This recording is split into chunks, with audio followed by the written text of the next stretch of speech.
Good day, good afternoon, good evening, good morning, wherever you are in the world. It's another installment of the Combat and Strength podcast with myself, Campbell. Wong and Long.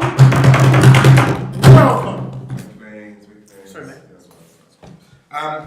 This week we've got some nice interviews as usual. Premium content. You know how we do. Push it out there. Standardly, making inroads on Joe Rogan's numbers and all the rest of it. I'll leave it for now. Joe Rogan gets a little bit mentioning too much, don't I? That's right. Yeah. What have we been up to? me. Yeah, and actually, I will start with Joe, because he's never really up to nothing, or he's like, he doesn't really want to tell us. Not about it. I always tell you, Joe, what I'm up to. Last week I was venue hunting Was that? for the 10K. Okay. This week I'm venue hunting for an arena. An arena? Yeah. What's happening? We're talking to a client at the moment about a big show in the first half of next year Okay. in one of the London arenas. That's all I'm saying right now. It's fair play. So you've been busy boy? Been quite busy with that. Yeah, trying to make the numbers work. What else have I been doing? Been doing quite a bit of filming with the 10K documentary. Yeah. Have you got a date for that? The Road to the 10K Karate Clash with my main man Roberto. I've seen some of the snippets on social networking. Yeah. They look good. Some of the interviews look quite intense. He's working me up. Is he? Yeah. He's So that's it. Been doing a bit of work with football. Won't go into that. Yeah, no worries. But been quite busy. Busy boy. Well, I've been busy too. Yeah. What have you been up to? Well, I've been interviewing boxers, fighters, all sorts. Yeah. I got to Mr. Dylan White before he fought for his British title against fellow South Londoner. Ian Lewison. That's it. Did you not interview Ian as well? Sorry? Did you not interview Ian? No, I didn't. No. I didn't think Ian was going to win. And I actually don't really know much about it. Why not? Why didn't you think he was going to win? Well, his career suggests to me that he's not really serious. I think he got an opportunity, took it, and fair play to the guy. But I don't think nothing about him so serious to me. I interviewed his coach, Don Charles, who I've got a great relationship with, and Don thought he was going to win, but Don had to say that, didn't he? Of course. But he gets a few bites of the cherry, though, that's Don. He's the only man in the country who can say he's going to have a chance to beat Dylan White twice in 1 year. He's failed at the first opportunity with Ian, but he's got Derek Chisora coming up a little bit later on in the year. That fight hasn't been made, but it's what's being mooted, and to be honest, it's the only fight that makes sense. So, funnily enough, that week I actually see the last spar with Ian Lewison.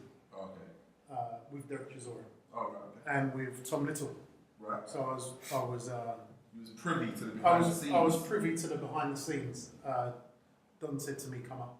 Would you like to come up?" And popped up on the ticket. And but to be honest, my money was always on Dylan all day, all night long. I couldn't, I think Dylan would have beat Ian from 10 years ago, 5 years ago. To be honest, this is the most focused Dylan I've ever seen. I think we've talked off the record. I don't think I've ever seen him more focused. He's absolutely on it. And it would have been a wasted opportunity had he not taken the chance to win the British title with all that brings. Yeah. And if he wants to fight Anthony Joshua next year, which is something that looks like it could be made, depending on what happens with Joshua and Klitschko. That fight's been thrown out there, isn't it? For December. Yeah, December. It's not confirmed yet, is it? Yeah. So depending on what happens there, and to be honest, irrespective of what happens there, Dylan's in a good position. He's just got to get past Chisora next, and that's a right on grudge match, isn't it? Yeah. He was very, very unkind about Derek when I saw an interview with another platform that do quite well when it comes to boxing. Actually, I feel London. Good on you boys. Retweet.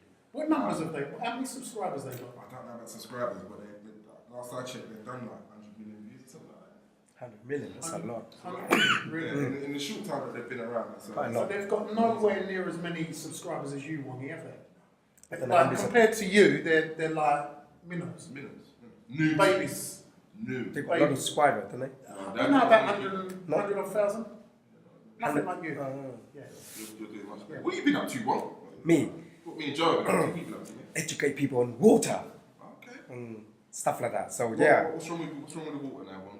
We've done microwaves. What else have we done? We've done Man. microwaves and we've done Me. Have you got a bit of a cold, Wongy? The He's- throat's he's- not I think I sounding talked to people too much this week. He looks like he's gonna cry, doesn't he? You know what I mean? Is the water making you cry? Nah, because of You can see you're cold, you're bunged up.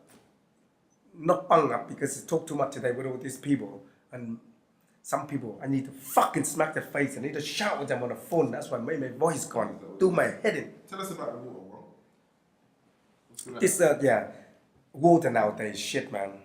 Thing we drink and all this. You know, sometimes you ask yourself, you know, drink you buy in the shop like can drink, the bottle drink, and tap water. Yeah. What do you think? Tap water better or the or bottle water better? You would say bottle water. Mineral, wouldn't it? Now, when people look at it, the tap water is more cleaner and better than the bottled water. Really? Because bottled water, when you drink them, probably about 2 years before you drink them, you bottle them up, 2 to 3 years before they get to you. And then when you drink them, you're already nothing in there. So Dead water, isn't It it? lost all the properties. It's not just lost, they never got anything in there in the first place. Right. It's dead. So now they're just taking on all the toxins. Yeah, and then not just that, you know the plastic you're using on it, Yeah. they leak it out into your water. So what are you I doing? find that What are you doing about it? the plastic's not good. What goes into Yeah, the yeah. system, right? Especially Yeah, with and the especially the sun heat. and the heat. Yeah. Yeah, mess up the water, mess it up, and you drink it in your body, and then your body gets a lot of So you're problems. poisoning yourself. Yeah. So what are you doing to reverse So- that process? I come across with this water, quite nice, good for the body. They're Japanese actually, they're very clever. Japanese clever bastard, isn't it? Woos! Yeah, yeah. Sushi lovers. Yeah, Japanese. That's So, where sushi's from. Yeah. I've never eaten sushi. Have you not? Never. you haven't. Never. It's very nice. That's what It's a lot of things you don't eat, isn't it? isn't it? Look at the size of it. So I find out is a lot of hospital in Japan use this machine helping the patient. Nah, also the problem. So yeah, I intrigued, and when there's somebody come around my house and do some demo, I said, yeah, I have one, and I got one to test it out for about a week about a week or two. So what's it called? It's a Kangen water. It's a fucking word for it. Kangen water. Kangen.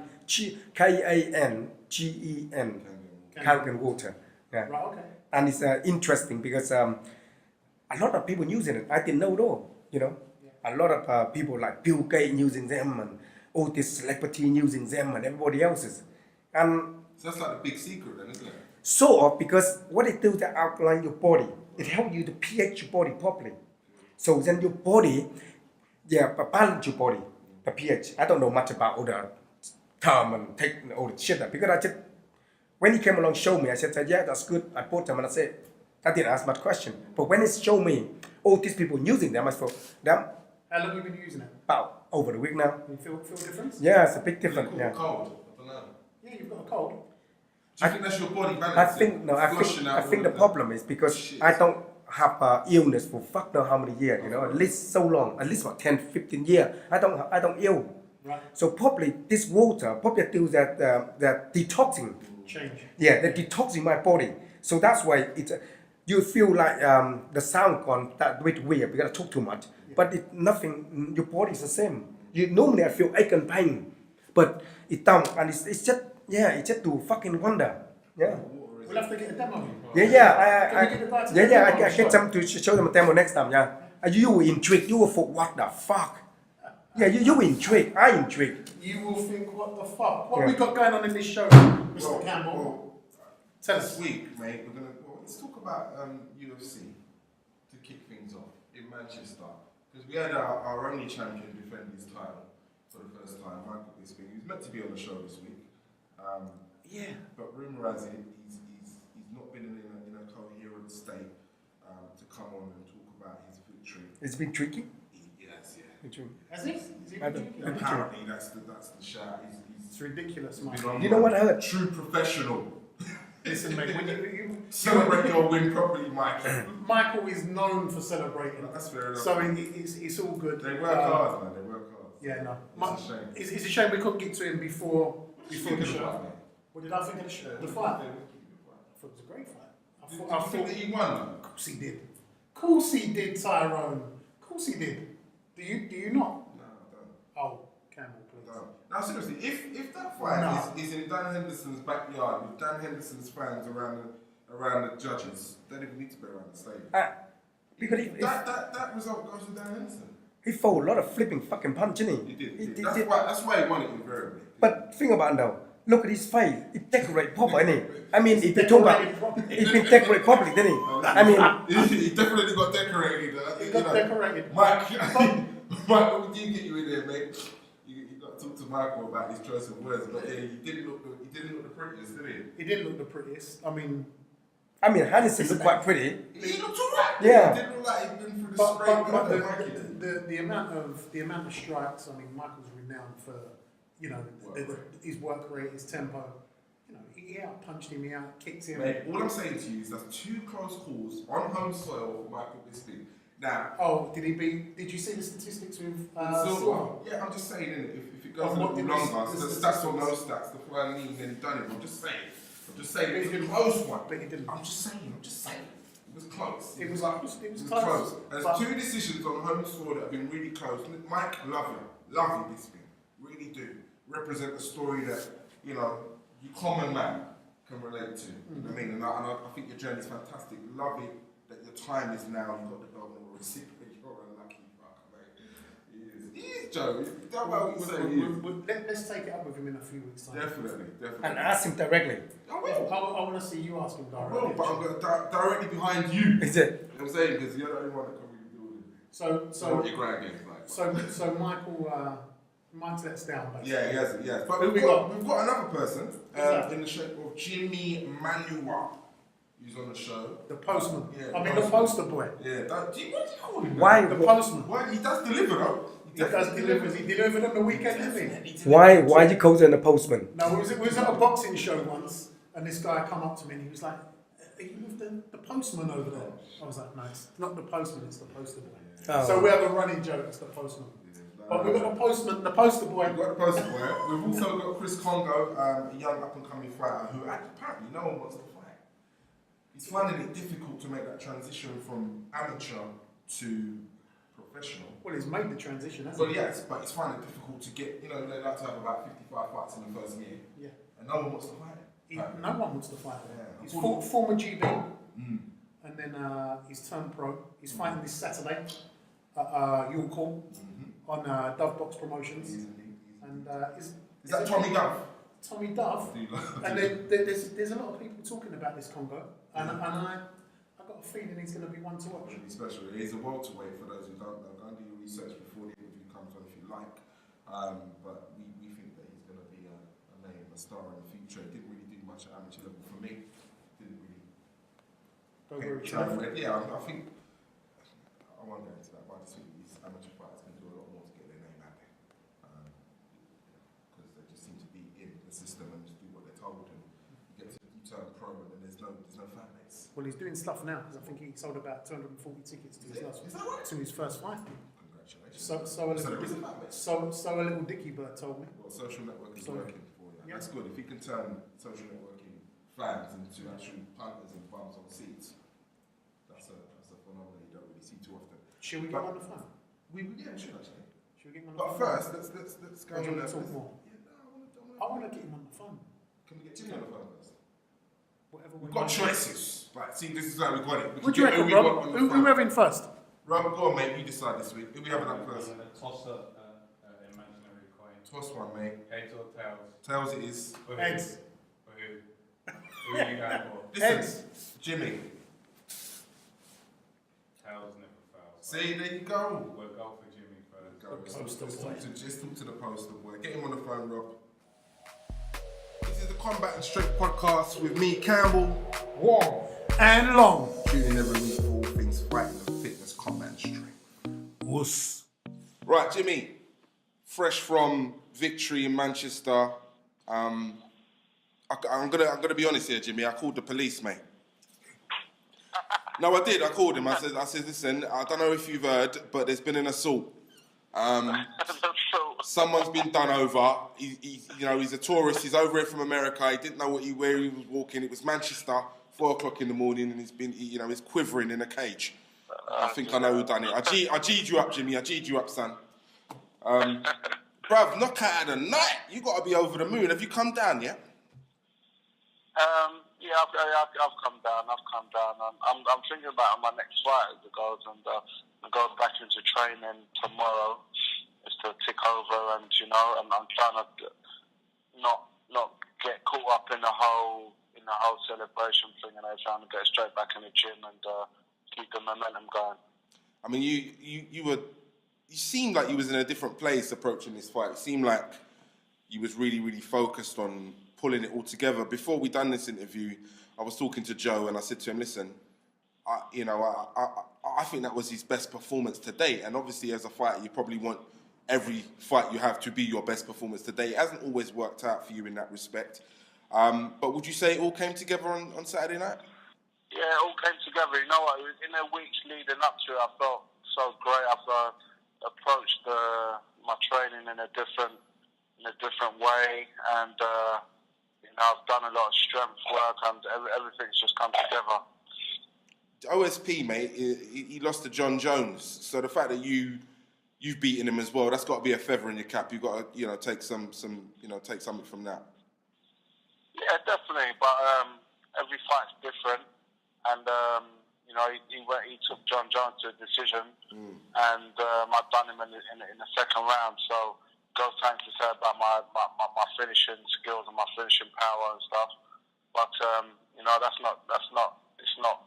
You can't really compare fights like that in MMA, because different fighters fight in different ways.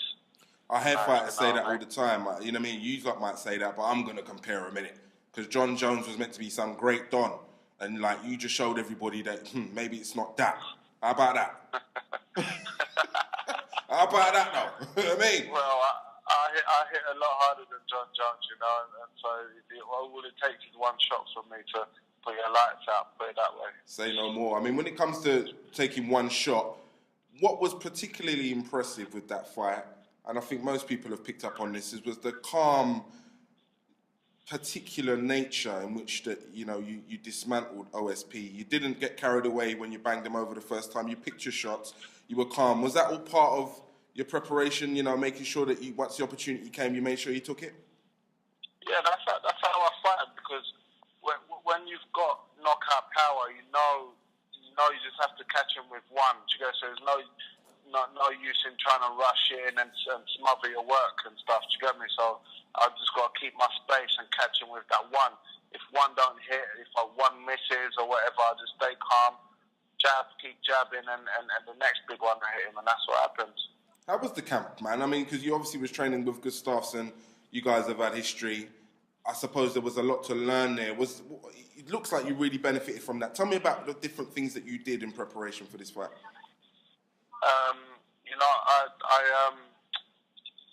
I did like three different periods in All Stars leading to this in Sweden. And so I went for 2 weeks, then I came back for a week and a bit, and I went for 2 weeks again. So I did 3 sets of 2 weeks over there, and I've done the last 2 weeks of camp over there.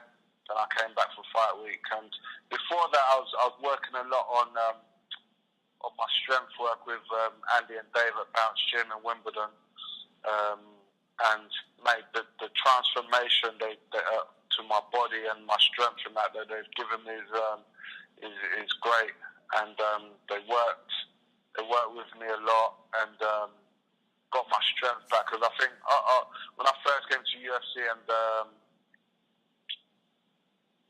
even before that I kind of forgot my powers and stuff, and I was concentrating a lot on this CrossFit stuff and getting fit, and I kind of lost my power, and I just went to the fitness side of stuff, and I kind of lost my power.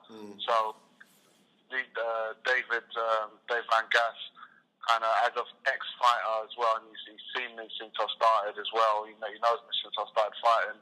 He kind of said that to me. He said, get back to just my compound strength and back to basics. So we've done a lot of squats and deadlifts and things. Just got my power back, and it showed in my fight. You also showed a lot of good ring craft in terms of you were slipping punches like you were some pugilist, some boxing Dan. Like, he was slipping punches, and then you gave him one in the guts just before the finish.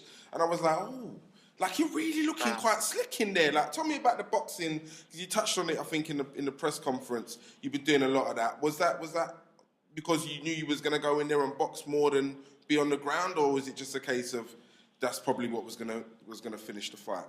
Do you know what? Boxing and kickboxing is my style, sort of thing. So, you know, I've been doing a lot of boxing over the last few years, and that with been sparring Dillian White a lot. I work a lot with Dillian White, my friend. British champion now as well. British champion as well now. Yeah. He done a great job the night before. We spoke after his fight, and the night before my fight as well. We spoke for about an hour on the phone together and everything. And we talk about what we talk about and everything. He was telling me bits and bobs and whatever. So, and you know, I've worked a lot with him. I'm a boxing coach, and I've been working with Ben Vickers as well, my good friend, and Chris Kongo, and also my striking coach Dino Maringo, and all the team in Ulster. They all know how I fight. I use my hands and I use my knees and my kicks and stuff. So, like I said, it all came together last night. Yeah, you sound a bit like last night, the last fight. You sound a little bit like our co-host Michael Wong. He uses everything as well: heads, elbows, toes, a lot. Listen, mate, you're officially top 5 ranked fighter as of today when we're filming that. That must feel good. But I know that you've got aspirations to be the best in the division. Who would you like next? And before you answer, like you've answered everybody else, who would you like next, Jim? Well, listen. There's 4 people in front of me now, and I want to go upwards and onwards, you know. And mate, except for Alexander Gustafsson, who I train with, like everyone's on the list, you know. Everyone's on the list, so it's not hard to predict who I want. There's 4 people there, you know, and you know, Ryan Bailey looks good. For next on being on the list. And I've said before that I wanted to that'd be a good fight for me. So You also said you want to fight before the end of the year. Is that realistic? Yeah, I think it's realistic. You know, I'm not too hurt up. I think I hurt my foot in the fight kicking. That's about it. The rest of the little bits and bruises and stuff will be gone in a week or so. And now I'm back into training tomorrow, and you know, I'm good to go. And I'm gonna keep the momentum going, and you know, get another one in before the end of the year. Well, listen, mate. Hopefully you do get that other fight in before the end of the year. Best of luck.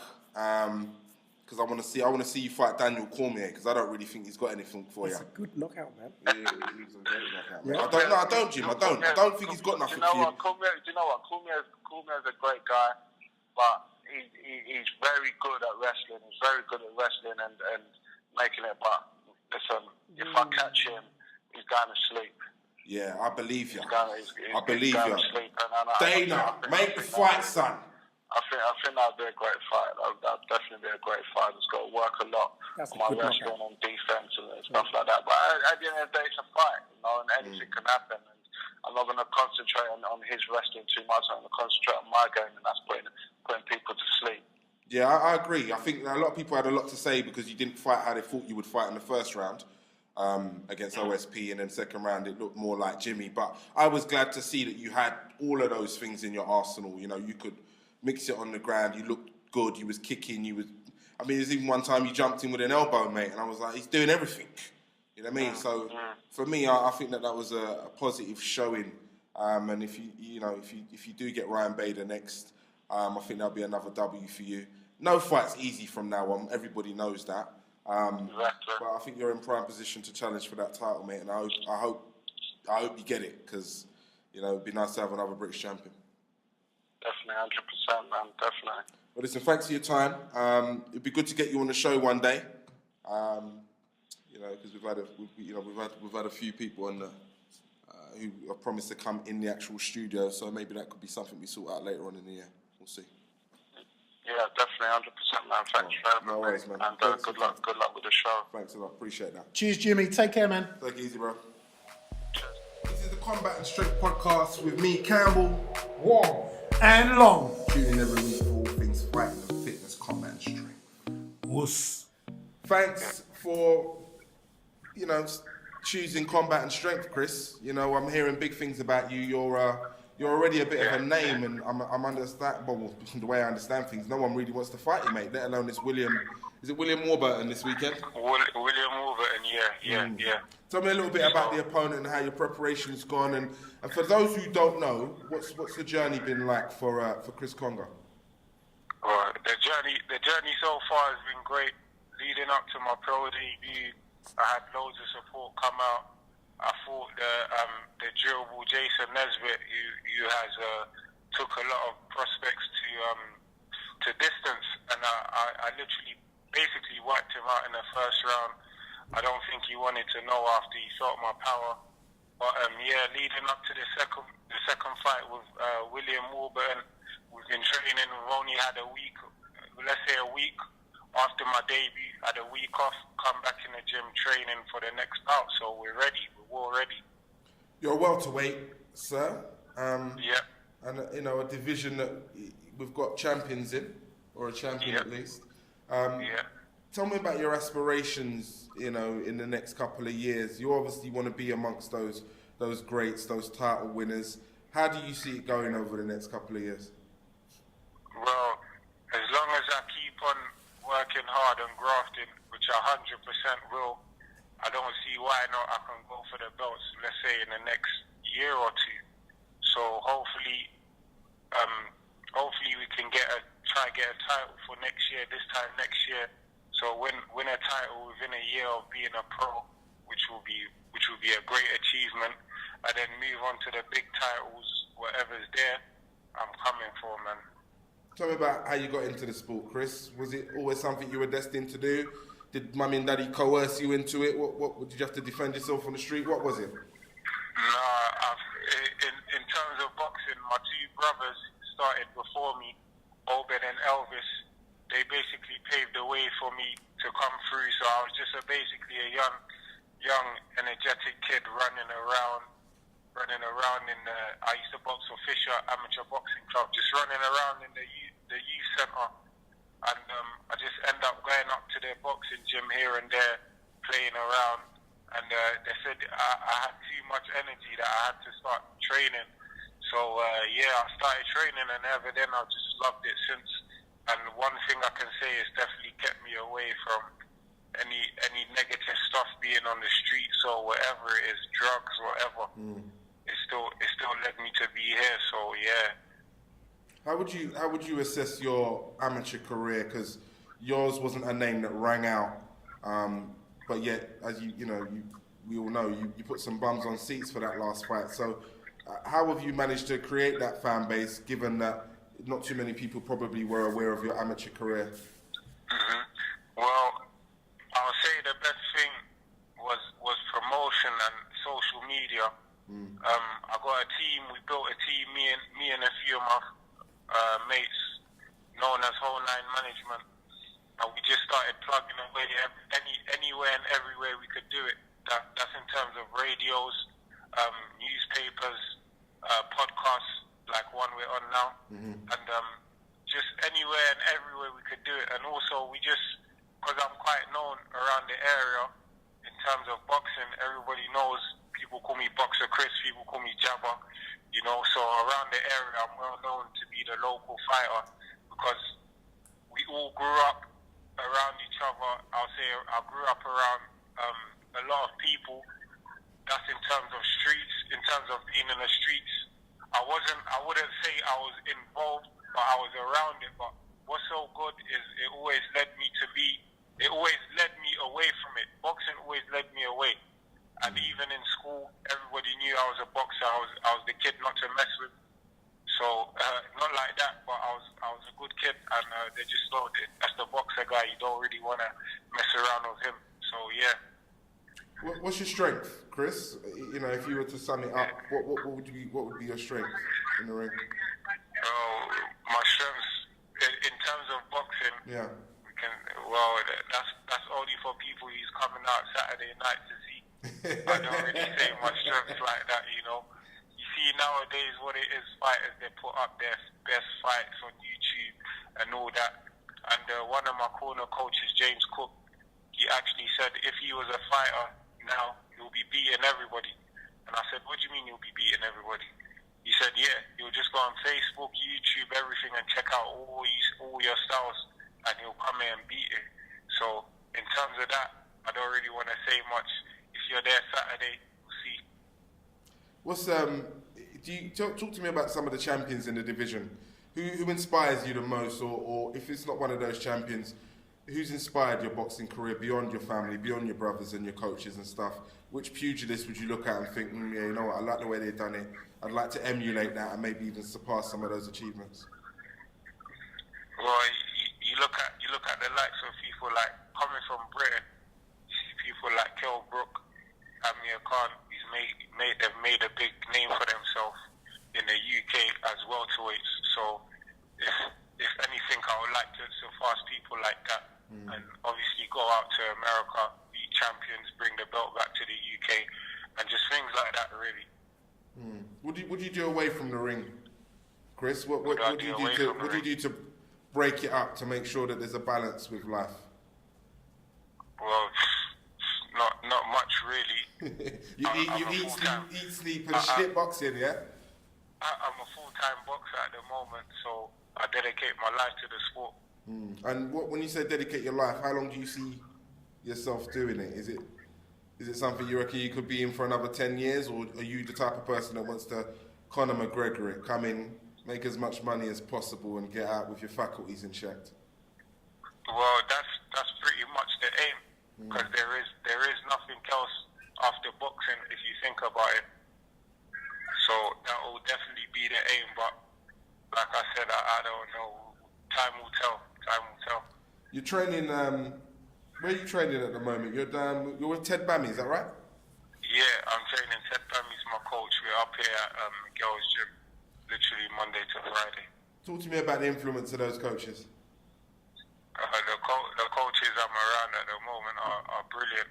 They're obviously not changing my style, but literally just adapting and adding things on to what I had as well. So, which is a good thing. A lot of coaches like to change fighter styles nowadays, and not stick to what their fighters are good at, but just change and just want it to see it their way, sort of thing.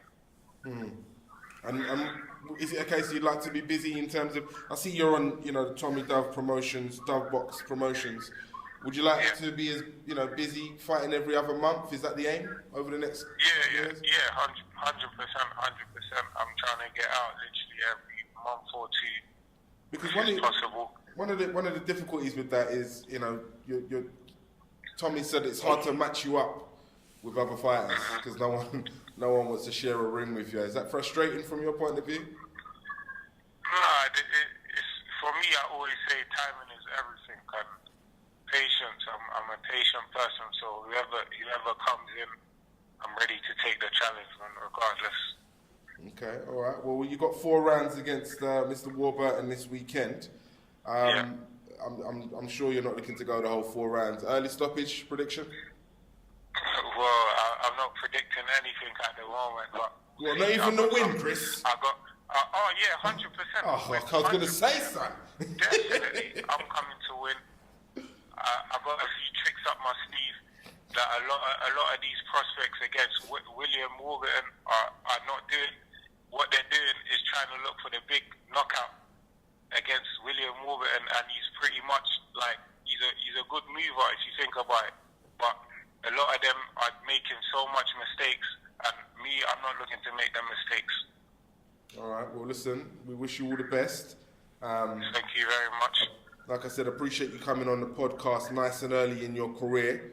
Remember the name Combat and Strength, because we'll be ringside when you fight for that British title. We'll be ringside when you fight for the European title, and we'll be ringside when you fight for the world as well. Unless, of course, you're on Matchroom Promotions, because man, like, actually, I ain't even remember his name, but you don't even want to give us accreditation all the time. But no, I'm looking forward to your journey, and I really hope that you can fulfill the potential that a lot of people see in you. 100%. I definitely will. All right. Thanks for your time, man. Appreciate that. All right, cheers. Thank you. No worries. Take care, Chris. That was Chris Kongo. Like I said, really dangerous prospect. A lot of people singing his praises. A lot of people expect him to. Yeah, a lot of people expect him to go on to do big things in the future. So look out for him. What do you reckon, Joe? Is it much ado about nothing? Is the hype justified? I think the hype's justified, but you know, as he said, you know, got to take time and see how things roll out. You know, when you've got, I think when you've got a lot of people talking about you, it puts the pressure on your shoulders. So you know, really, he needs to alleviate a bit of that pressure, because there is a hell of a lot of people talking about this boy, and you know, it's a nice story. He was with Team GB. You know, he didn't get to go to the 2012 Olympics. Right. I think he gave up for a little while, and he sort of picked himself up, dusted himself off, and turned pro. He sounds like he's got his onions in all in the right order. Yeah, it seems that way. I think it's a case of reinventing himself. You know, he's now turned pro. He's won a night. How old is he? It's an exciting time for him. How old is he? I'm not sure how old he is actually. Early 23 or 20. Oh, still quite young. Yeah. So it's, you know, he seems focused. He seems switched on. There's definitely a lot of people talking about him, and he's definitely one for the viewers to watch. One thing he did mention though, what did you make of his strategy, Wong, of not putting his fights online and not? Oh, he didn't. He don't. No, he doesn't, because I think if I'm correct, he was alluding to the fact his coach said if he was a fighter today, then he'd beat everyone because everyone was the best fights out there. Listen, James Cook. I don't know if you know James Cook. James Cook knows, you know, knows his boxing. Right. You know, he defeated Michael Watson back in the day. Back in the heady days. Yeah, exactly. Fights, you know, and you know, he's been around a lot of great fighters. Okay. He knows boxing inside out. He's I think in order to market yourself, surely though, putting your fights out there. Yeah. Especially if you're winning. I mean, I understand where he was coming from, but because, what do you think? He just wants the views, doesn't he? Wongy just wants the views and the money. Yeah, but that's what we all want. People study, he move maybe, I don't know. But it's on the TV already, isn't it? So what's the difference? True. Very true. It's no different if you put it on the TV and online, it makes no difference. True. People see in the wedding. Yeah. Look at the fans. All the best, Chris. Wish you well in the future. Don't go get knocked out on Saturday. The last one. That was Chris Kongo, people. We're going to move on to the 5 fit tips. Because we've got 5 fit tips this week brought to you by Lee Wilkins. Bodyshots Gym. Bodyshots. What is it? In Crawley? Crawley. Yeah, it's like Crawley, Erith Way. Right. Around there, they've got passport and visa. No. When you go over the Dartford Bridge, you have to give in your passport. Yeah, shoot. A flare on the people there. Yeah, nice little gym, boxing gym. They've got, who they got down there? They've got Yusuf Safa, who signed to Tennessee. Okay. He's their main guy out of there at the moment.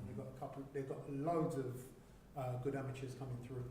But yeah, Lee Wilkins got 5 fit tips today. This is the Combat and Strength podcast with me, Campbell, Wong and Long. Tune in every week for all things fighting, fitness, combat, and strength. Wuss. This week's fit tips are brought to you by Lee Wilkins from Bodyshots Gym in Crayford, not Crawley, Crayford. Lee, are you on the line? I'm here, lads. How you doing? Very well, sir. Very well. Yeah, you're following in some big footsteps. You know, we've had some pretty good fit tips up on the Combat and Strength podcast. Are you up to the task, my friend? Listen, I'll give it a good go. That's all you can do. All right. Well, just before we get into them, can you tell some of our viewers and listeners a little bit about yourself, where you're from, what you do? Well, basically, I've been in the boxing game now since about 2008. Before that, I used to do athletics, good standard and level and stuff. I've got a good amateur boxing club that's had 6 national champions over the last 8 years. And obviously I train the pros as well. I've got Yusuf Safa with the team. So doing pretty well. No, you are. Sounds like it, mate. And listen, once again, thanks for your time today. I hope these fit tips go down well. Like I said, our listeners and viewers. Are you ready, sir? Yeah, I'm ready. All right, I'm going to count you in. 5. 5 would be eating, drinking in moderation, not over eating, especially don't go out with Joe. That's the best bit of And advice. eat dodgy foods. Eat dodgy foods. That's everyone. Lee, you're done, mate. That's you. It's a wrap. Best advice ever. 4. 4 would be your attitude and how you're training.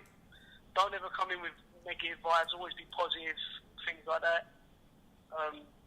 That's the way I would say with your training. 3. 3 would be your routine. I always think it's good to have a routine in how you're training instead of just doing it day by day.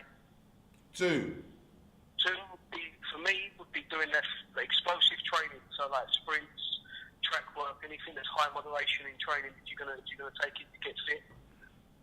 1. 1 for me is it's your exercise you choose. Obviously, it can be anything.